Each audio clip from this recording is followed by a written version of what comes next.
আমাৰ যিটো মূল অনুষ্ঠান UTESCO united Tai ethnic socio' cultural organisation এটা ৰেজিষ্টাৰ্ড গভৰ্ণমেণ্ট অনুষ্ঠান। সেই অনুষ্ঠানটোৱে প্ৰত্যেক বছৰে অসমৰ বিভিন্ন স্থানত টাইমূলীয় মানুহবিলাকক একত্ৰিত কৰি এখন সাংস্কৃতিক সমাৰোহ আয়োজন কৰি আহিছে। এইবাৰ চতুৰ্থ বৰ্ষৰ এই আয়োজনটো আমি কৰিছোঁ শদিয়াৰ হলৌ গাঁৱৰ এই ফ্ৰাচেংমুং বৰগোহাঁই ক্ষেত্ৰত।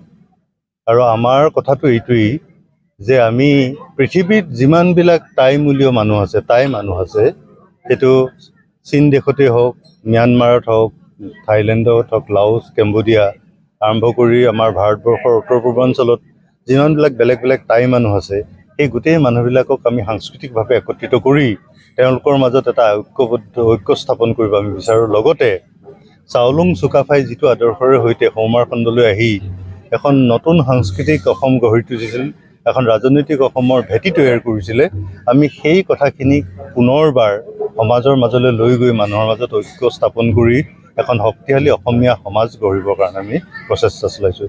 ইয়াৰ মূল বক্তব্য ইমানটোৱেই। Organizer of the Thai cultural